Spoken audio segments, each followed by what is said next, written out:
Colocamos a nossa reflexão de hoje debaixo de uma pergunta. Para onde estamos indo? Para onde vamos? E eu quero fazer essa reflexão pautada numa palavra do apóstolo Paulo, na sua segunda carta aos Coríntios, capítulo 4. Eu leio a partir do verso 6, verso 6 até o 18. Pois Deus que disse, haja luz na escuridão, é Ele mesmo quem brilhou em nosso coração, para que conhecêssemos a glória de Deus na face de Cristo. Agora nós mesmos somos como vasos frágeis de barro, que contém esse grande tesouro. Assim fica evidente que esse grande poder vem de Deus e não de nós. Verso 8, de todos os lados somos pressionados por aflições, mas não esmagados. Ficamos perplexos, atônitos, mas não desesperados. Somos perseguidos, mas não abandonados. Somos derrubados, mas não destruídos. Pelo sofrimento, nosso corpo continua a participar da morte de Jesus, para que a vida de Jesus também se manifeste em nosso corpo. Verso 11.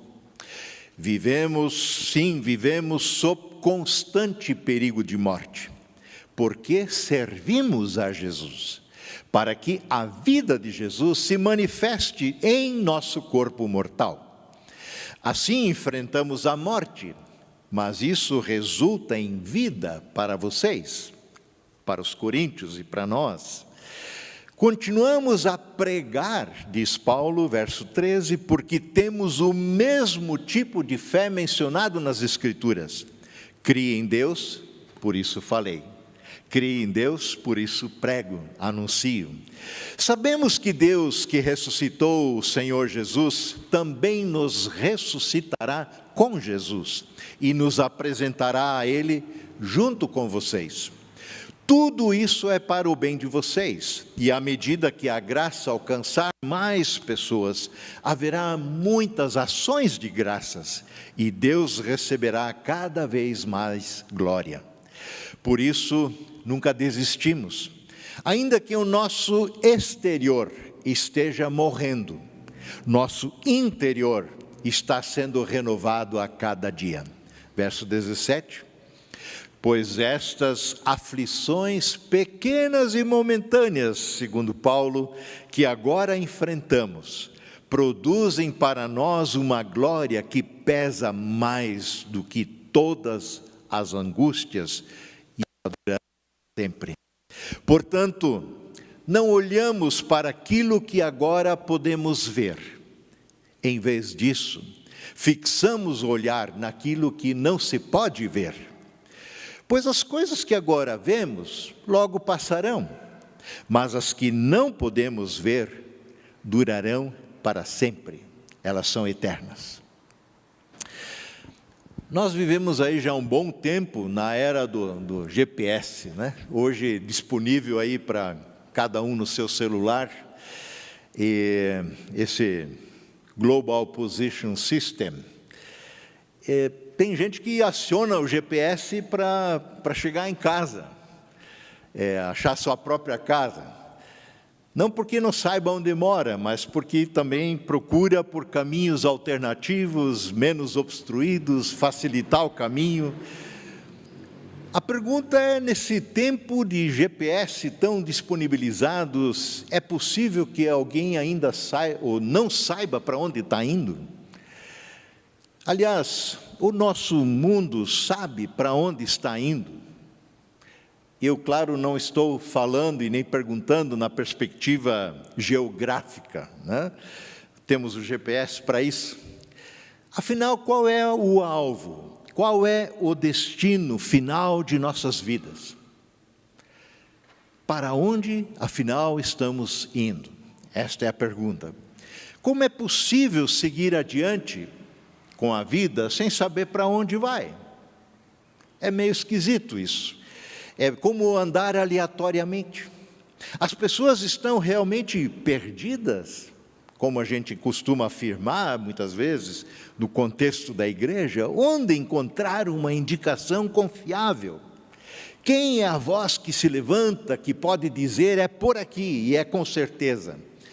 Alguém, por favor, para nos indicar o caminho? Será que assim como a tecnologia do GPS pode nos indicar o melhor caminho para chegar em casa ou algum destino que escolhemos?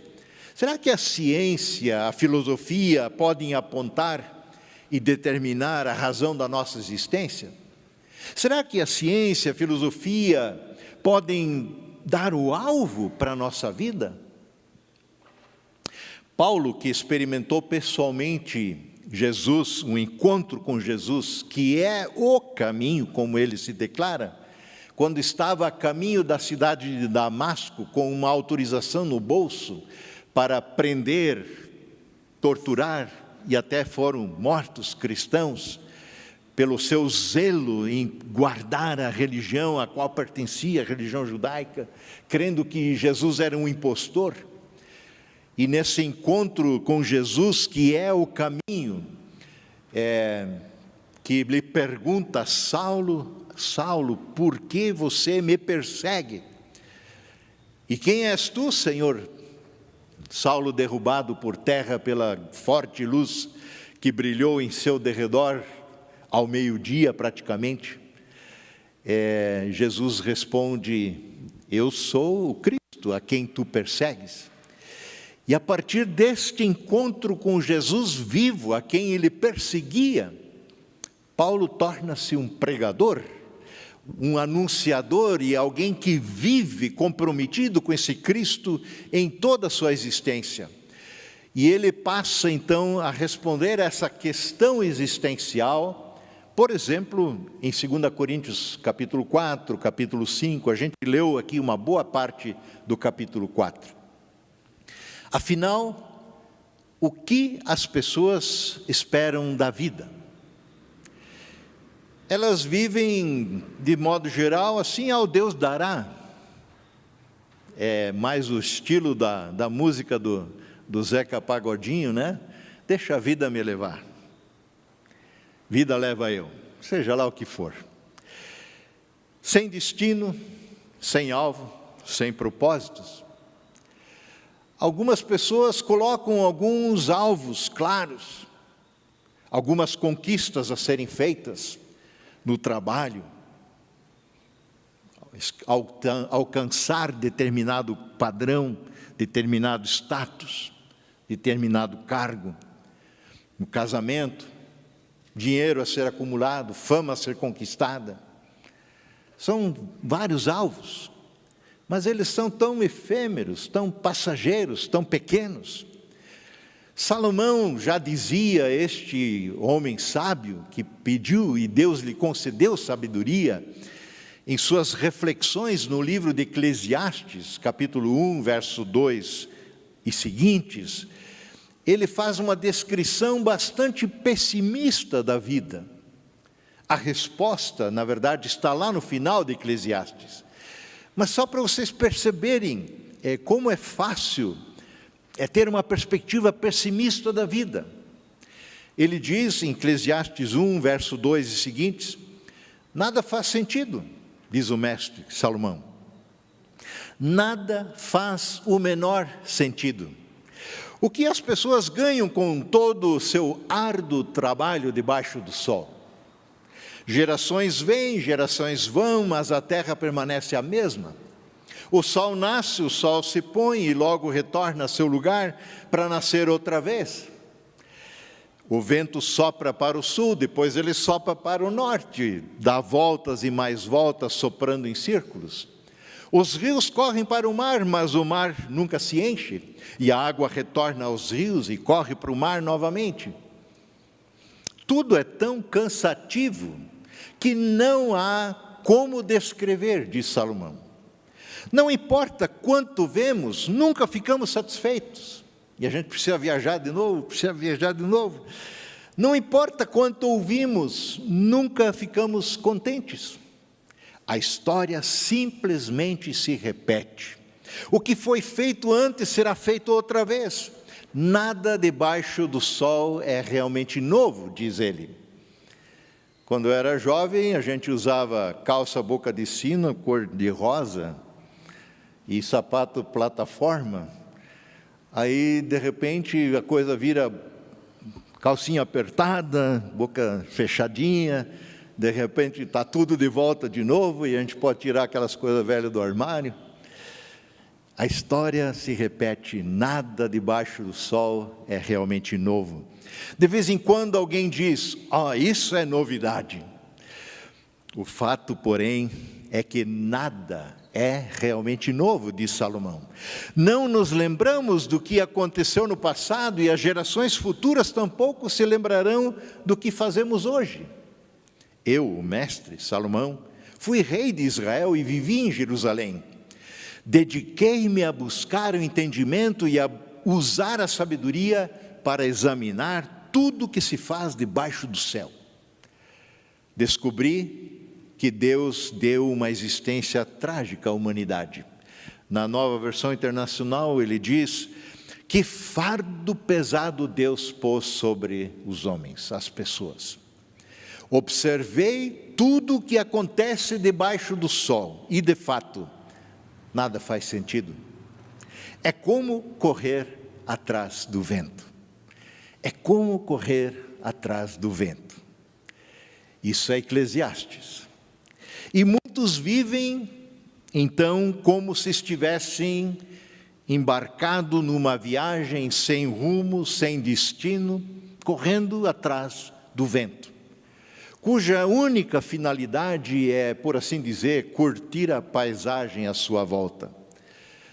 Isso me faz lembrar de uma história que eu já contei, acho que aqui no passado mais longínquo, como um importante palestrante, já há muito tempo atrás, que depois de deixar a plenária da palestra onde ele proferiu, já tarde da noite, e já atrasado para pegar o próximo trem para outra cidade onde ele iria palestrar, ele saiu do prédio meio afoito, meio atrapalhado, rapidamente com a sua famosa pasta na mão, entrou na primeira carruagem disponível da frente do prédio e disse ao condutor, corra o quanto puder.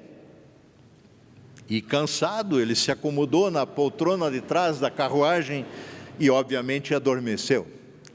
Depois de certo tempo ele acordou meio assustado, viu que estavam passando no meio do mato, que não tinha mais nada de cidade, e ele gritou ao cocheiro, mas afinal, cara, para onde é que você está indo?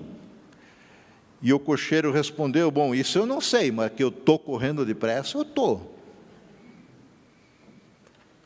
A coisa não é apenas passar pela vida, correr sem rumo. Paulo descreve a sua situação na vida de uma outra forma. E ele fala aqui no texto que a gente leu no início, de um homem exterior, ou seja, aquilo que somos fisicamente, a nossa carcaça. Mas também ele fala de um homem interior, de uma pessoa que está aqui dentro, que temos alma, temos espírito, temos identidade, temos um eu. Ele diz, nos versos que eu li inicialmente, que este homem exterior, ele se desgasta, ele se corrompe, ele sofre, é pressionado por todos os lados, ele é perseguido, fica perplexo, atônito, desnorteado, fica abatido, carrega no próprio corpo o morrer de Cristo, como ele diz, ou seja, mortifica os desejos da carne. Onde estamos nós nisso tudo aí, que Paulo cita quanto ao homem exterior, a pessoa exterior? Quais são as marcas que nós carregamos em nosso ser exterior? Nossa passagem pela vida tem sido mansa e suave, sequer rugas aparecem, uma vida legal, sem sobressaltos, sem grandes conflitos por causa da fé, como Paulo os tinha, sem perseguição por causa de Cristo, como Paulo foi perseguido, apedrejado, dado como morto até, como ele diz em Efésios e outros lugares, me vi lutando com feras, e eram feras, né, humanas. É claro que nós nos metemos em uma e outra encrenca aqui e ali, temos sim sofrido decepções, frustrações, perdas na vida, especialmente nesse tempo de pandemia, muita gente perdeu muita coisa. Mas ninguém nos agride ou nos ofende por causa da nossa fé, pelo menos não ainda. Ninguém te impede de chegar aqui ao templo, se congregar, ouvir a palavra. As redes sociais, a internet está cheio de pregações, de textos bíblicos, acessível a todos. Ninguém nos impede de consultar, de interagir com a palavra. Ninguém nos persegue por causa do Evangelho, até porque a gente não se expõe tanto assim, não é? Somos por demais cuidadosos, estamos mais para agentes secretos da fé, e dificilmente alguém descobre que nossa vida está comprometida com Cristo, ou talvez não esteja. Mas, ainda que a nossa vida corra grande perigo por causa de Cristo, mesmo assim também o nosso homem exterior, a nossa pessoa, carne, se corrompe, sofre desgastes, caminha para a morte. Essa é a dura realidade de cada um de nós. Sim, nós somos finitos, nós envelhecemos, nós enrugamos, nós adoecemos, nós morremos. Apesar de tudo, de uma vida intensa, intercalada com momentos bons, talvez momentos difíceis, apesar das maravilhas e das desgraças que nos cercam no nosso dia a dia, temos a clara impressão de que aqui nesse mundo não é o nosso lugar.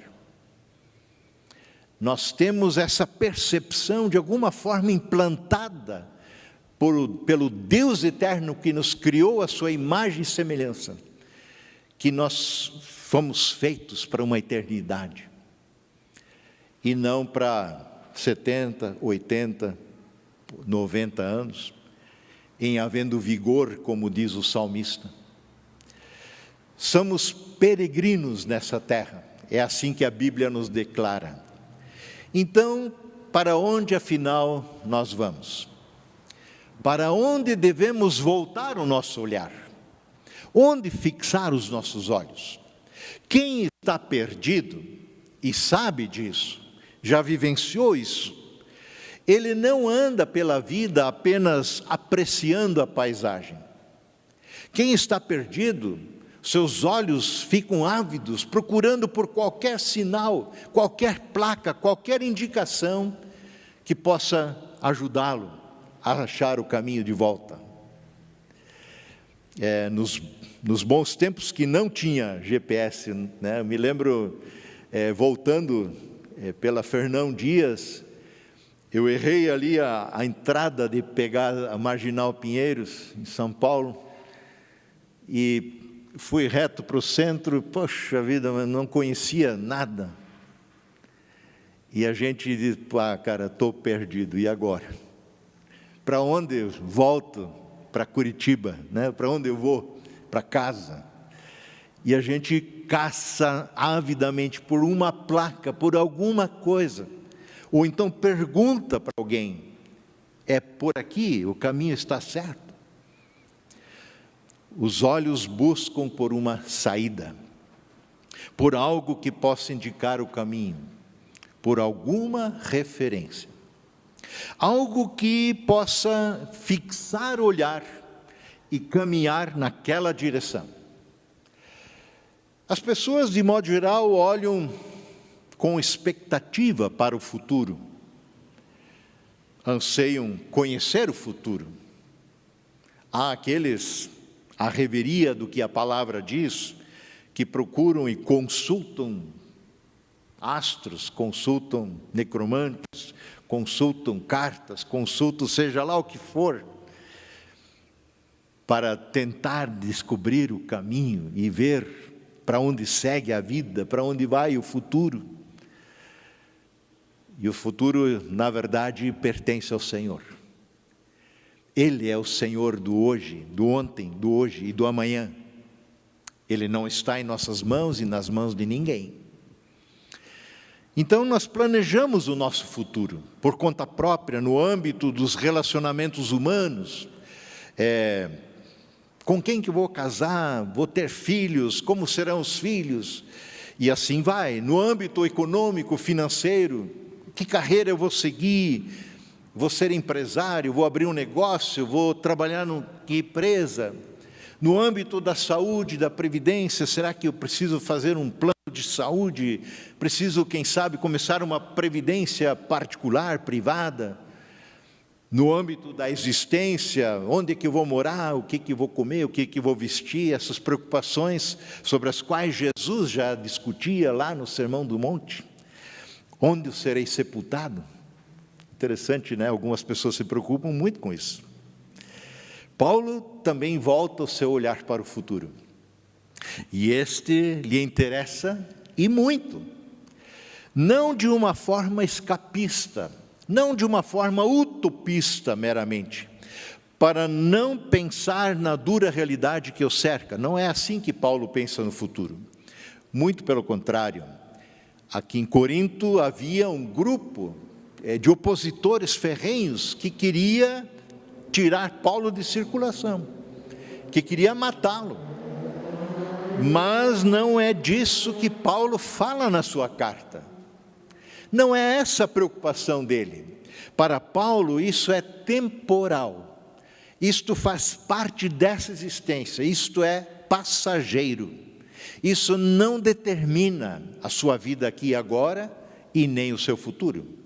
Portanto, tudo isso que ele cita e nós lemos está para Paulo em segundo plano.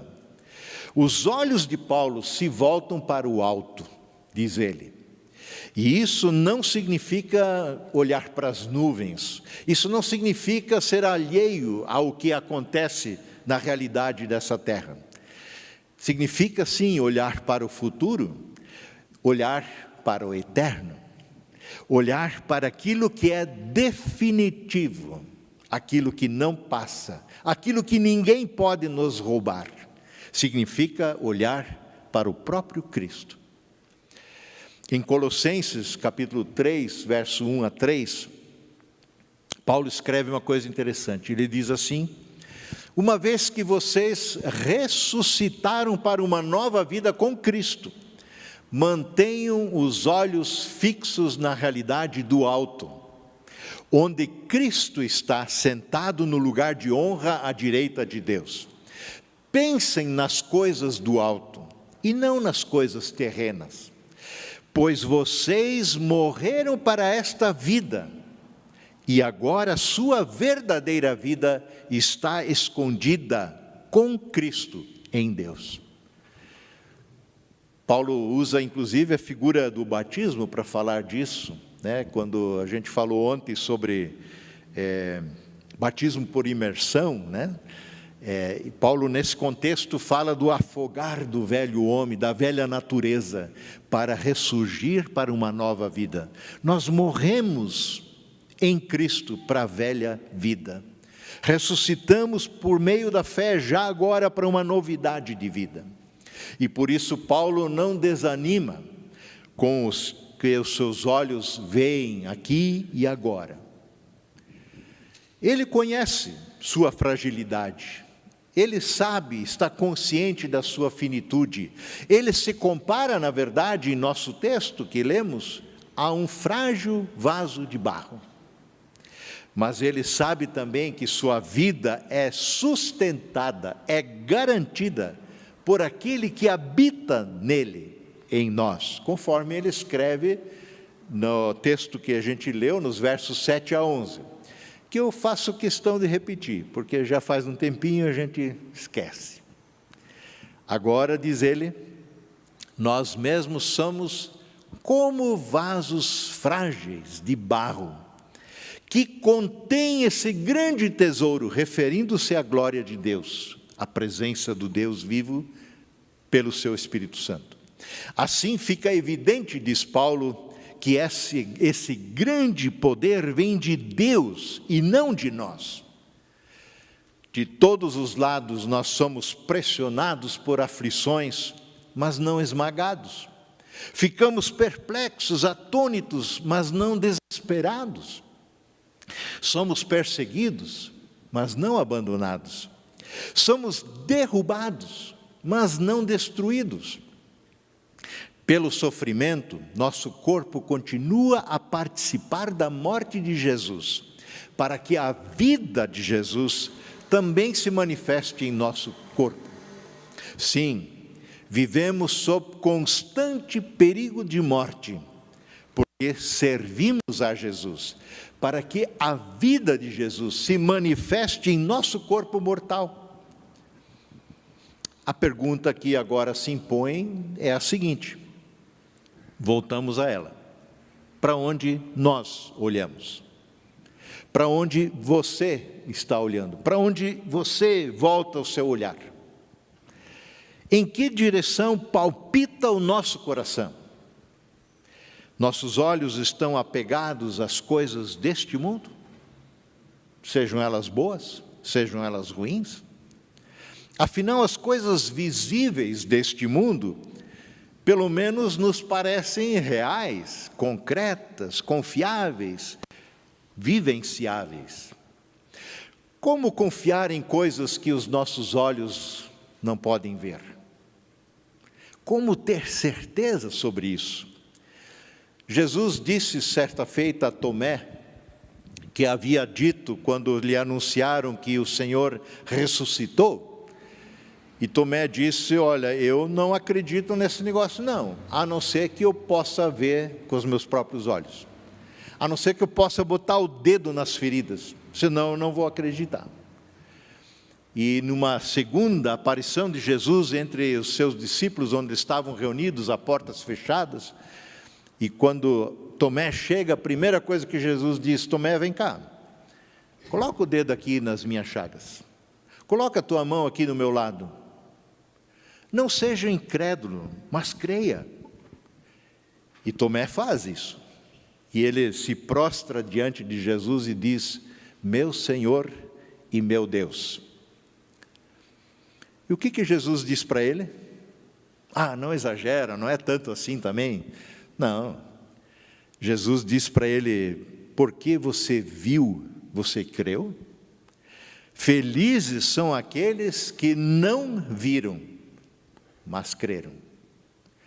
Nós temos o privilégio de ser contado entre os felizes, abençoados, que ainda que não vimos muita coisa, não falamos com o Senhor tete a tete, enquanto presente nesse mundo, fisicamente, não vimos sua crucificação, não vimos sua ressurreição, mas como confessamos há pouco no credo apostólico, nós cremos, com absoluta certeza, na veracidade destes fatos, e eles são balizadores para a nossa existência. E Paulo, em sua primeira carta aos Coríntios, escreve que nem olhos viram, nem ouvidos ouviram, nem jamais penetrou no imaginário humano o que Deus tem preparado para aqueles que o amam.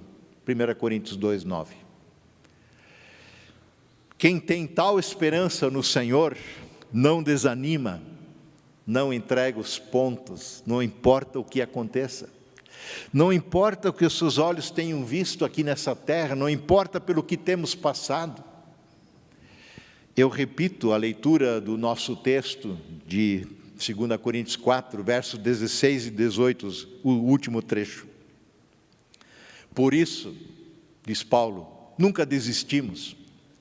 Ainda que nosso exterior esteja morrendo, se corrompendo, nosso interior está sendo renovado a cada dia. Pois estas aflições que temos nesse mundo, ainda que pequenas e momentâneas, que agora enfrentamos, e olha, que eram aflições de morte para ele, pequenas e momentâneas, produzem para nós uma glória, um brilho que pesa mais que todas as angústias que possamos ter passado e que durará para a eternidade. Portanto, diz Paulo, não olhamos para aquilo que agora podemos ver. Em vez disso, fixamos o nosso olhar naquilo que não se pode ver. Pois as coisas que vemos logo passarão, mas as que não podemos ver são eternas, duram para sempre. Que inversão de valores! Esta inversão de valores se deu na vida de Paulo porque ele conheceu a Cristo, porque creu nesse que ele perseguia, ou nos cristãos que perseguia, e este Cristo se torna vivo e presente na vida dele. Ter um encontro com Cristo, ainda hoje, subverte valores. Subverte valores. Tudo sobre o que você construiu, aquilo que era teu foco, aquilo que era a base da tua existência, se move como areia movediça. Jesus não é sem razão que sempre de novo é comparado na Bíblia a uma rocha, sobre a qual podemos firmar os nossos pés. Onde está a tua ênfase? Onde está o teu foco?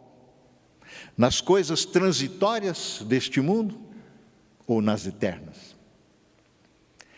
Paulo nos convida a deslocarmos o nosso olhar das coisas terrenas, portanto transitórias, e com todas as suas consequências igualmente passageiras, como fracasso, sucesso, tristezas, alegrias, pobreza e riqueza, angústias, aflições, livramentos.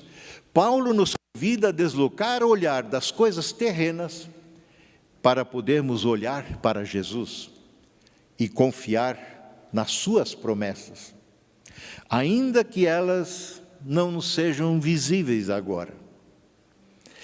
Mas podemos confiar, porque o Senhor é fiel. O Senhor é fiel. O Senhor não muda. O Senhor não volta atrás em uma única palavra. Por exemplo, em João 14, verso 2, Jesus diz: na casa de meu Pai há muitas moradas. E se não fosse assim, eu teria dito a vocês, porque eu vou preparar lugar para vocês. E para onde afinal nós vamos? Não basta apenas olhar na direção certa. Precisamos nos colocar a caminho, no caminho. Ninguém costuma olhar numa direção e caminhar na direção contrária, vai dar zebra. Jesus já falou disso. Ninguém que tem colocado a mão no arado e olha para trás é digno do reino de Deus. Olhar numa direção, caminhar noutra, vai dar acidente. Os acidentes no percurso serão inevitáveis. Se fixamos o nosso olhar no alvo certo, é para lá que nós temos que caminhar. Ao desviarmos nosso olhar, nós corremos o risco de errarmos o alvo. E pecado, em última instância na Bíblia, a palavra significa errar o alvo. E não precisa fazer uma tomada de direção na direção oposta. Para você errar um alvo que está na eternidade, um pequeno desvio hoje te coloca muito longe dele. Vejam o que Paulo escreve em Filipenses 3, e eu estou concluindo. Filipenses 3, ele diz, verso 12: não estou dizendo que já obtive tudo isso, que já alcancei a perfeição, mas eu prossigo a fim de conquistar essa perfeição para a qual Jesus Cristo me conquistou. Não, irmãos, eu não alcancei, mas concentro todos os meus esforços nisto, esquecendo-me do passado, das coisas que para trás ficaram, olhando para as que diante de mim estão, eu prossigo para o alvo, para o final da corrida, a fim de receber o prêmio celestial para o qual Deus me chama em Jesus Cristo. Pois, como lhes disse muitas vezes, conclui Paulo no verso 18 e seguinte, e digo novamente, com lágrimas nos olhos, há muitos cuja conduta mostra que são, na verdade, inimigos da cruz de Cristo. E ele está escrevendo para a gente da igreja. Estão rumando para a destruição. O Deus deles, com letra minúscula, é seu próprio ventre, é seu apetite, seus desejos. Vangloriam-se de coisas vergonhosas e pensam apenas na vida terrena. Nossa cidadania, diz Paulo, no entanto, vem do céu. Nossa cidadania vem do céu. E de lá aguardamos ansiosamente a volta do Salvador e Senhor Jesus Cristo. Nós somos cidadãos do reino de Deus. Sim, para onde nós estamos indo? Para onde você está indo? Na verdade, estamos indo para a casa do Pai. Lá é o nosso lugar, lá é o nosso lar. Vejam de novo a palavra de consolo e esperança que Jesus entrega aos seus discípulos em João 14. Eu li uma partezinha, mas concluo com isso. Não deixem que o seu coração fique aflito, diz Jesus.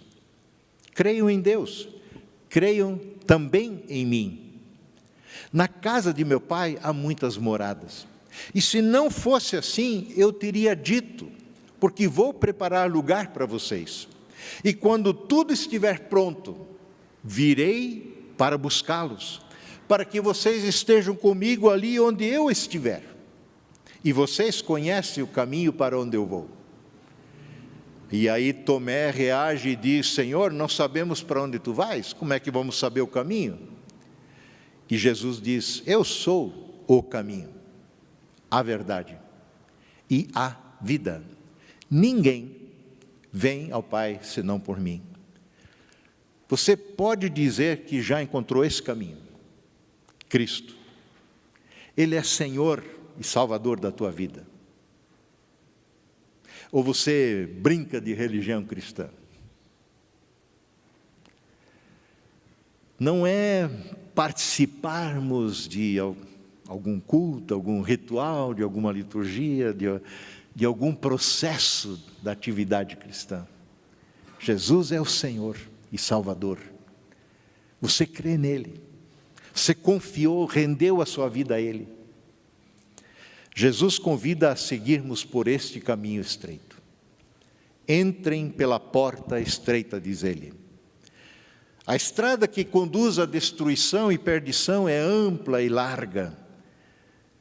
E a sua porta é muito larga, e muitos escolhem esse caminho.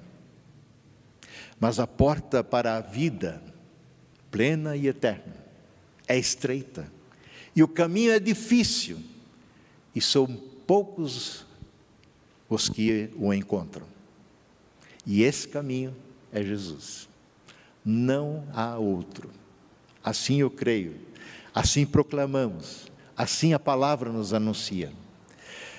E a nossa oração que, aonde você esteja nos acessando, ou aqui, que você se coloque humildemente diante do Senhor, se você não fez isso na sua vida. E diga, Senhor, eu creio que fora de Ti, além de Ti, não há salvação, não há esperança.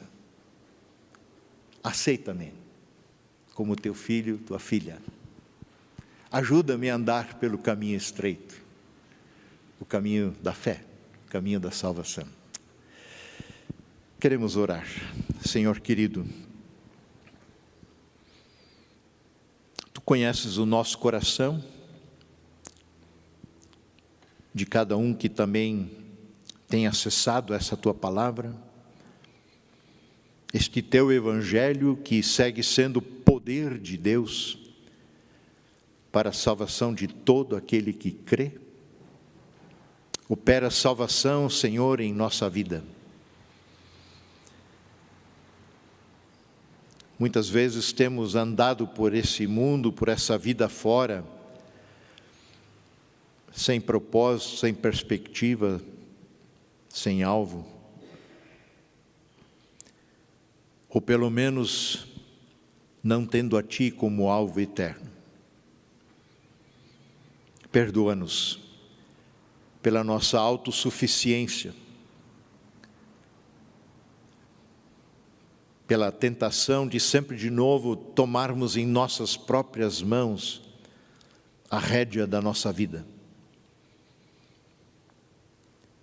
Mas queremos abrir mão, Senhor, de tudo isso e dizer: aqui estamos, acolhe-me, perdoa-me. Dirige, Senhor, Tu mesmo o nosso viver. Dá-nos clareza quanto ao Teu chamado, ao Teu propósito.